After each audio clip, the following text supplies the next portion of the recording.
शविन्दुसिन्धुशुष्कलत्तरङ्गभङ्गरञ्जितं दिशश्रुपापजातजातकारिवारिशंयुतं कृतान्तदूतकालभूतभीतिहारिवरमदे त्वदीयपादपङ्कजं नमामि देवी नर्मदे।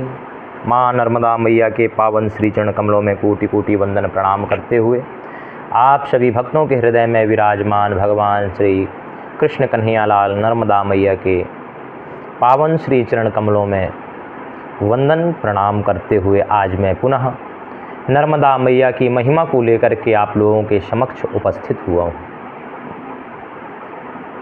बंधुओं, मेरा मूल केवल वीडियो बनाने का एक यही मंतव्य है, एक यही मेरा सबसे बड़ा स्वार्थ है कि मैं तन मन धन सब कुछ मैया को समर्पित कर दूं। यही मेरा एक उद्देश्य है, क्योंकि मैंने परिक्रमा किया है और कहते हैं ना बंधुओं की परिक्रमा करने के बाद व्यक्ति का जीवन बदल जाता है। बस मैं अपने जीवन को माँ के श्री चरण कमलों में समर्पित कर चुका हूँ। मेरा जीवन मैया की भक्ति में ही है और लोगों को माँ से जोड़ना ही मेरा मूल उद्देश्य है। इसलिए बंधुओं, आज मैं एक ऐसी वीडियो आप लोगों के समक्ष लेकर के आया हूँ, क्योंकि हर भक्त कमेंट करता है और कमेंट में एक जिज्ञासा होती है कि परिक्रमा के दौरान हमें तो कुछ पता नहीं होता। और मैं अपने अनुभव से कहता हूँ, जब मैं भी परिक्रमा करने के लिए 1 वर्ष से निरंतर वीडियो देखा करता था, संतों के मुखारविंद से सुनता था, मेरा जीवन तो बंधुओं माई की ऐसी अनुपम कृपा मेरे को बचपन से ही मिली कि छोटी सी अवस्था में ही बिहारी जी ने मुझे अपना लिया और अपने चरणों में 10 वर्ष वृंदावन धाम में मुझे वास दिया। ये मेरे जीवन का सबसे परम सौभाग्य और सुंदर समय था, जो मैं अपने छोटे से जीवन में वृंदावन धाम जैसी पवित्र नगरी में, पवित्र धाम में मुझे 10 वर्ष रहने का सुअवसर प्राप्त हुआ। मैंने संतों से, महात्माओं से, गुरुजनों से बहुत मैया के विषय में सुना था। जब मैं वहाँ से अध्ययन करके श्रीमद् भागवत जी का अध्ययन किया और देश प्रदेश में भागवत जी का प्रचार प्रसार किया, तब मुझे संतों के द्वारा जब नर्मदा मैया की महिमा को सुनने का सुअवसर प्राप्त हुआ, तब मेरे मन में एक भाव आया कि मैं भी नर्मदा खंड का हूँ, नर्मदा मैया के तट का हूँ, पर इतनी महिमा मैंने नहीं सुना था, मैंने मैया के विषय में नहीं जाना था। तो मेरे अंदर और जिज्ञासा हुई। मैं साधु संतों के स्थान पर जाने लगा। नर्मदा मैया के अमरकंटक में घनघोर जंगलों के बीच में एक सुंदर आश्रम था, जहाँ पर ना तो नेटवर्क रहते ना कुछ, घनघोर जंगल एकांत में दुर्गा धारा के पास में एक आश्रम है। आप लोग अगर गए होंगे अमरकंटक, वहाँ नेटवर्क भी नहीं मिलता। 2-2 माह वहीं मैं मैया की साधना और भजन करने लगा। बड़ा आनंद आने लगा। उस समय मेरे हृदय में जिज्ञासा हुई कि मुझे भी परिक्रमा करना है। बंधुओं, परिक्रमा की लालसा में मेरे मन में भी अनेक प्रकार के प्रश्न उठते थे कि मैंने तो देखा नहीं है मार्ग, और इतनी बड़ी परिक्रमा है, 3600 किलोमीटर की परिक्रमा है, मार्ग, इतनी बड़ी परिक्रमा में मार्ग कौन बताएगा। चलो अमरकंटक से तो निकले तो लोग बता देंगे ऐसे ऐसे जाओ, लेकिन जब और आगे जाएंगे, मध्य प्रदेश और गुजरात जब पड़ेगा, महाराष्ट्र पड़ेगा, तो इतनी दूर मार्ग कौन बताएगा। हमने संतों से सुना है कि जंगल भी बड़े बड़े 20-20 किलोमीटर का अकेला जंगल है, हमें मार्ग कौन बताएगा। ऐसे मन में प्रश्न होते थे, कैसे करेंगे, क्या करेंगे बंधुओं। लेकिन जब मन में दृढ़ संकल्प हो जाता है तो कोई भी बात, कोई भी चीज़ दुर्लभ नहीं होती। मैया की भक्ति में लगे रहे और हमने संकल्प लिया कि हर अमावस्या पूर्णिमा हमें ग्वारी घाट जाना है। मेरे ग्राम से ग्वारी घाट की दूरी 60 किलोमीटर है और माई की ऐसी कृपा कि मेरे को 1.5 वर्ष मैं कहीं भी रहा हूँ, लेकिन प्रति अमावस्या पूर्णिमा हर 15 दिन में मुझे मेरी माँ ने मुझे अपने स्थान पर बुलाया है।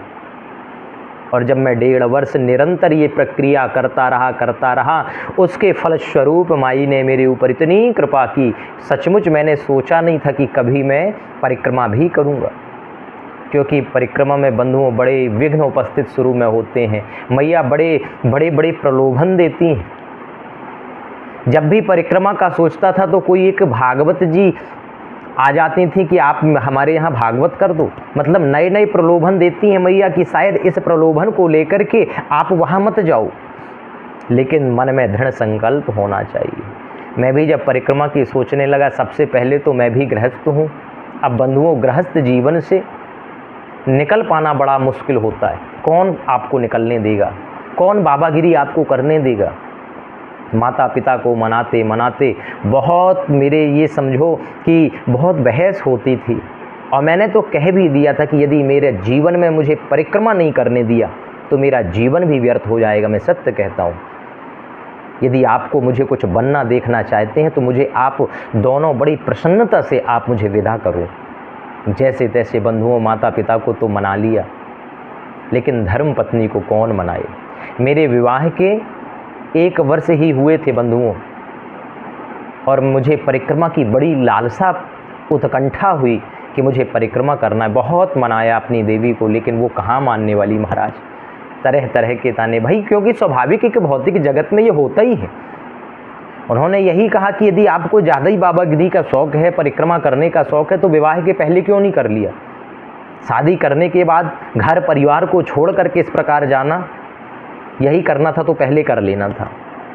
बहुत मनाया बंधुओं, पर मानने को तैयार नहीं। मैंने मैया से प्रार्थना किया, माँ अब आप ही हो, यदि आपको मुझे बुलाना है तो आप कुछ ऐसी लीला करो कि इनके मन में भी ये आ जाए कि चलो ठीक है, कर लो परिक्रमा। एक दिन मन में विचार हुआ, हमने उनसे कहा श्रीमती जी से कि एक काम करो, चलो आज ग्वारी घाट मैया के दर्शन करने चलते हैं। दोनों लोग मैया के दर्शन करने के लिए गए। बढ़िया सुंदर वहाँ से जो दुकान लगी रहती है वहाँ से नारियल पूजा की सामग्री लिए, थाल सजाए, फूल माला और बढ़िया सुंदर दीप लिए, माँ की आरती किया, नैवेद्य लगाए, और माँ से मन ही मन प्रार्थना कर रहा था कि माँ ऐसी कुछ कृपा करो कि इनके मन में भी ये भाव जागृत हो जाए कि ठीक है, आप परिक्रमा में चले जाओ। हमने पूजा पाठ किया और पूजा करके वहीं मैया के किनारे मैया का ध्यान लगा करके बैठ गए। प्रार्थना करते रहे, माँ कुछ ऐसी लीला करो कि स्वतः वो बोलें कि आप परिक्रमा में चले जाओ। देखो बंधु, मैं एक जिद भी करता हूँ, जिद्दी भी हूँ, मैं किसी की सुनता नहीं हूँ यदि मुझे कहीं जाना है, लेकिन मुझे धार्मिक परिक्रमा में जाना था, मैया की परिक्रमा में जाना था। तो मैं चाह रहा था कि मेरी माता पिता, मेरी पत्नी जब स्वयं सुंदर ढंग से मुझे विदा करेंगी तो मेरी परिक्रमा सफल हो जाएगी।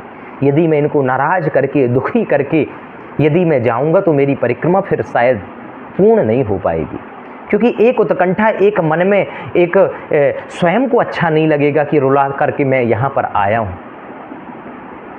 बंधुओं, माँ से प्रार्थना कर ही रहा था कि बैठे बैठे थोड़ी देर में वहाँ का जब माहौल मिला, माई की ऐसी अनुभूति, माई की ऐसी कृपा हुई कि इतने दिनों से एक माँ से मनाते मनाते परेशान हो गया। लेकिन उस दिन उसी ग्वारी घाट में मैया के तट पर बैठे बैठे अचानक कह रही हैं, ठीक है, यदि आप जाना चाहते हो तो कोई बात नहीं, 2-3 माह की तो बात है, आपके मन में ज़्यादा इच्छा है तो ठीक है, मैं भी मना नहीं करूँगी, आप चले जाओ, 2-3 माह की बात है। मैंने उसी समय मैया को प्रणाम किया। मैंने कहा, माँ आपकी लीला परम्पार है, 1 माह से मना रहा हूँ, प्रतिदिन कह रहा हूँ कि यदि मुझे परिक्रमा में नहीं जाने दिया तो मैं सत्य कहता हूँ मेरा और आप सबका जीवन व्यर्थ हो जाएगा।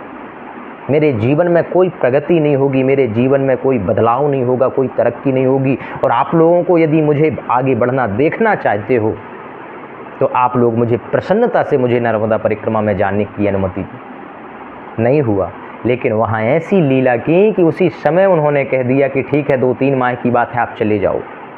मैंने भी महाराज अपनी कमर कसली, माई का आशीर्वाद लिया। मैंने सोचा कि आज ये भाव है, क्योंकि माहौल का असर होता है, और कहीं ऐसा ना हो कि ज़्यादा दिन रुक गया तैयारियों में तो कहीं मेरी भी ये जो भी हाँ है फिर मना हो जाए। तुरंत वहाँ से घर आए, बिल्कुल आनन फानन में जल्दी जल्दी मैंने तैयारी किया और 2 से 3 दिन में महाराज सबसे प्रणाम करके सबका आशीर्वाद लेकर के मैया की परिक्रमा में निकल गया। इसलिए सबसे पहले मैया के प्रति अनुराग रखो, अनुरक्ति रखो, ज़्यादा से ज़्यादा प्रेम करो, नर्मदा जी जाने का अभ्यास करो। और एक दिन ऐसा आएगा कि ये जो घर परिवार छूटता नहीं है महाराज, कैसे चुटकी में आप छोड़ करके चले जाओगे। और सारी परिक्रमा में लोग आश्चर्य केवल इस बात में नहीं थे कि मेरे जैसा नवयुवक परिक्रमा कर रहा है। जब लोगों को पता चलता, जब पूछते महाराज आप गृहस्थ में हो या अभी ब्रह्मचारी हो, मैं बताता था मैं भी शादीशुदा हूँ, अभी 1 वर्ष ही हुए हैं मेरे विवाह के। तो सारी परिक्रमा में साधु संत हों चाहे गृहस्थ हों, और महाराज इतना आशीर्वाद देते थे और एक ही बात कहा है कि आपके ऊपर मैया की विशेष कृपा है, तभी तो अपनी पत्नी को छोड़ करके इस उम्र में आपने ये ठान लिया कि परिक्रमा करना है। बंधुओं, मेरे मन में कोई संकल्प नहीं था परिक्रमा के लिए, ना मैंने मैया से किसी प्रकार का कामना की कि मुझे परिक्रमा करना ही, स्वतः मेरे मन में, क्योंकि बचपन से ही मैं संतों के सानिध्य में रहा हूँ। बद्रीनाथ में जब मैं था महाराज, वहाँ बद्रीनाथ से पैदल परिक्रमा में ऋषिकेश तक करके आया हूँ। सिखों का जो प्रमुख जो स्थान है, जिस प्रकार हमारे 4 धाम हैं, उसी प्रकार सिखों के जो सर्वश्रेष्ठ, जो सबसे प्रथम जो उनका पवित्र स्थान है हेमकुंड साहिब, वहाँ भी मैं पैदल परिक्रमा करके आया। बद्रीनाथ से जब आएंगे नीचे की ओर तो वहाँ से ऊपर जाते हैं महाराज। अमरकंटक में महीना 2 माह साधना करता था, उसी का फलस्वरूप माई ने मेरे ऊपर ऐसी कृपा की महाराज कि परिवार, माता पिता, भाई बहन, पत्नी होते हुए भी माँ से ऐसी अनुरक्ति और आज भी मैया से इतना प्रेम है। ये मेरा नहीं, ये मैया का कृपा है जो मुझे माई का आशीर्वाद प्राप्त होता है। निरंतर मैया का स्मरण करता हूँ, निरंतर मैया की कथा को लेकर के आता हूँ, निरंतर संतों से संवाद करता हूँ ताकि मुझे कोई सुंदर कथा मिले और मैं वो सुंदर कथा आप लोगों तक पहुँचाऊँ। महाराज जैसे हाँ हुआ, मुझे लगा कि चलो अच्छा हुआ, कम से कम आज कह रही 2 माह 3 माह में हो जाएगी। वो तो परिक्रमा के जाने के बाद चाहे 2 माह लगें, चाहे 4 माह, चाहे 6 माह, जितना भी समय लगेगा, लेकिन यहाँ से तो प्रसन्नतापूर्वक मैं विदा लूँ। सब लोगों से आशीर्वाद लेकर के मैया की परिक्रमा करने के लिए सीधा ओमकारेश्वर ट्रेन से गया महाराज। ओमकारेश्वर जाते ही रात्रि विश्राम करके दूसरे दिन संतों से पूछ करके मानधाता परिक्रमा किया, ओमकारेश्वर जी का दर्शन किया। ममलेश्वर जी का दर्शन करने के बाद पंडित जी से सुंदर वहाँ पर सबसे पहले छौर कर्म करवाया, मुंडन किया। पंडित जी से संकल्प लेकर के मैं सीधे परिक्रमा के लिए निकल पड़ा। परिक्रमा में जो अनुभव प्राप्त हुए वो अपार है, बताना मुश्किल होता है महाराज। कहाँ कहाँ के अनुभव आप गिनाओगे। और ऐसी ऐसी सेवा का दर्शन किया महाराज जिसका मैं वर्णन नहीं कर सकता। परिक्रमा में जो भी भक्त मेरी वीडियो देख रहे होंगे उनको पता है, जब वैसे तो पूरी परिक्रमा में बड़ी सुंदर सेवा होती है। एक बात मैं आपसे कहूँगा कि जब आप परिक्रमा के लिए जाएं तो वो आपका एक साधना पथ होगा। आप साधना करने निकले हैं, ना कि आप भोगों को भोगने के लिए निकले। आप भोगों का त्याग करके एक साधना के उपलक्ष्य में साधना के लिए निकले हैं, तो अपने मन में अहंकार को छोड़ करके जाइए। क्योंकि नर्मदा परिक्रमा की सुंदर सेवा यदि कहीं आपको देखना है तो उत्तर तट, जब हम दक्षिण तट से होकर के उत्तर तट आएंगे तो गुजरात के भरूच में मैया के पावन तट पर पूरे नर्मदा खंड में फेमस है उनकी सेवा, बहनों की सेवा है।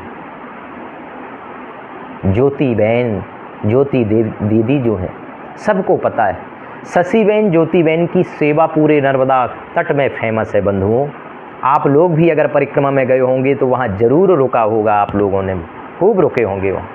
उनकी सेवा, गृहस्थ में रह कर के क्या सेवा करती, 100 200 परिक्रमावासी आते हैं, इतनी सुंदर सेवा तो घर में नहीं होती। सबसे पूछ कर के प्रसाद बनाया जाता, आप क्या पाएंगे।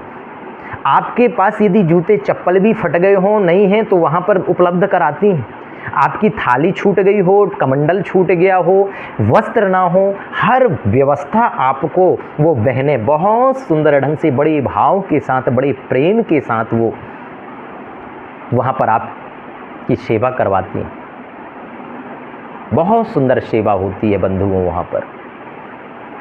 और जब उन्होंने बताया कि ऐसे ऐसे परिक्रमावासी भी आते हैं, बोले बड़े सरल परिक्रमावासी आते हैं और कुछ परिक्रमावासी ऐसे आते हैं कि आपका नाम तो हमने बहुत सुना था, लेकिन आपके स्थान में एसी भी नहीं है, कमरे भी नहीं है। बंधुओं तब बड़ा दुख लगता है। एक तो वो अपना सर्वस्व निछावर परिक्रमावासियों के लिए किया है, तन मन धन से उन्होंने आपकी सेवा किया, और आप जब कहते हैं एसी रूम है क्या, तो ये अपनी वीआईपी जो आप जो वीआईपी आपका जीवन है, कम से कम परिक्रमा के दौरान तो आप एक सहज साधक के रूप में हो जाएं, क्योंकि आप घर से कुछ लेकर तो गए नहीं हैं। जो उनके पास व्यवस्था हो वो करा रहे हैं। आजकल परिक्रमावासी व्यवस्था ज़्यादा देखते हैं, यहाँ व्यवस्था अच्छी है तो यहाँ रुकेंगे, यहाँ नहीं है तो नहीं रुकेंगे। ऐसा नहीं, जहाँ जैसी व्यवस्था हो उसके अनुरूप आपको ढलना चाहिए और माँ से प्रार्थना करना चाहिए कि यहाँ पर खाने को नहीं है फिर भी हमें रोका है और हमारी सेवा कर रहे हैं, हमें भोजन दे रहे हैं। इस भाव से यदि आप परिक्रमा करेंगे, सच्ची आत्मा से यदि आपने परिक्रमा कर लिया, तो मैं सत्य कहता हूँ कि आपकी परिक्रमा होते होते आपके समस्त विकार दूर हो जाएंगे और आपके जीवन में एक नई उमंग, एक नई तरंग और एक नया आपको पुनः जीवन प्रदान हो जाएगा। इसलिए बंधुओं, मेरा केवल आप लोगों से यही आग्रह है कि जब भी आप परिक्रमा के लिए सोचें और आपको लग रहा हो कि मैं इन घर परिवार को कैसे छोड़ूं, तो अपने ऊपर नहीं, मैया के ऊपर आप छोड़ दो। एक दिन ऐसा आएगा कि मैया स्वतः ही सबके मन में आनंद भर देंगी और आप लोगों को, आपको स्वयं जानने को आपके घर वाले ही प्रेरित करेंगे कि नहीं आप जाइए, आपके मन में इच्छा है तो। इसलिए मैया से लगाव रखिए, मैया से स्नेह रखिए, मैया से प्रेम रखिए, और जब जाएं तो अपने अहंकार को, अपने धन को, सब कुछ त्याग करके जाइए। मन में ये नहीं होना चाहिए मैं तो पैसा वाला, मुझे कहीं कोई व्यवस्था में गड़बड़ी नहीं होगी। नहीं, अपने धन के बल पर नहीं, मैया की कृपा के बल पर यदि जाएंगे तो आपको पग पग पर अनुभूति होगी, और यदि अपने बल पर जाएंगे, अपने धन के बल पर जाएंगे, तो मैं सत्य कहता हूँ पूरी परिक्रमा में भी आपको कहीं कोई अनुभूति नहीं होगी। इसलिए जब भी परिक्रमा में निकलें तो मैया को सब कुछ छोड़ करके निकलें कि जहाँ रखोगी वहाँ रहेंगे, जो खिलाओगी वही खाएंगे, और जैसी व्यवस्था में आप हमें रखोगी वहीं पर उसी अवस्था में हम रहेंगे। तब तो आपकी परिक्रमा में जाना सार्थक है, वरना आप एक नहीं कितनी भी परिक्रमा कर लो, आपको कुछ नहीं मिलेगा तकलीफ़ के अलावा। इसलिए बंधुओं, आपसे केवल यही निवेदन करना चाहता हूँ, यदि आप भी परिक्रमा में जाना चाहते हैं तो सबसे पहले माँ को समर्पित कर दो कि माँ, मैं आपकी परिक्रमा में जाना चाहता हूँ, मेरे ऊपर भी कृपा करो कि मैं भी आपकी एक बार पैदल परिक्रमा कर सकूँ, और आपका स्नेह प्यार मेरे पूरे परिवार के ऊपर बना रहे। यही कामना के साथ मैं आपकी परिक्रमा करना चाहता हूँ। और मैं सत्य कहता हूँ, जिस दिन आपका संकल्प श्रेष्ठ हो जाएगा उस दिन आपको जाने से, परिक्रमा में जाने से कोई नहीं रोक सकता। इसी के साथ आप सभी लोगों को नर्मदे हर, और आप जहाँ भी हों स्वस्थ रहें, मस्त रहें। ज़्यादा से ज़्यादा वीडियो देखा करें मैया के प्रति, मैया की कथा सुना करें। कथा सुनने से आपके हृदय में भी भक्ति जागृत होगी, और ऐसी भक्ति जागृत होगी कि आपके मन में भी अभिलाषा होगी परिक्रमा करने की। परिक्रमा में तो महाराज विदेशी लोग खूब परिक्रमा करते हैं, जिसने महिमा सुनी है। कोई दरिद्र परिक्रमा नहीं करता। आपके मन में विचार होगा कि ये सब पागल हैं, ये सब काम धंधे से हीन लोग परिक्रमा करते हैं। मैं आपसे कह दूँ, आपके दिमाग में यदि ऐसा दिमाग में चल रहा हो तो वहाँ बड़े बड़े साइंटिस्ट परिक्रमा करते हैं, बड़े बड़े उद्योगपति परिक्रमा करते हैं, बड़े बड़े सेठ साहूकार बिजनेसमैन परिक्रमा करते हैं। ये आप हम में मत रहना कि वहाँ सब भिखारी ही परिक्रमा करते हैं। बड़े बड़े उद्योगपति परिक्रमा करते हैं। जिसने मैया की महिमा को जान लिया उसका जीवन धन्य हो जाता है। बस मैं यही कहूँगा, मैया के प्रति प्रेम लाइए, मैया के प्रति अपने हृदय में खूब अत्यधिक प्रेम, ज़्यादा से ज़्यादा प्रेम करिए। मैं सत्य कहता हूँ आपका जीवन बदल जाएगा। माँ श्री नर्मदे हर हर महादेव। वीडियो अच्छा लगे तो लाइक एंड सब्सक्राइब करें और लोगों तक शेयर करें, ताकि वीडियो देख करके आपका और उनका जीवन धन्य हो सके। नर्मदे हर हर महादेव।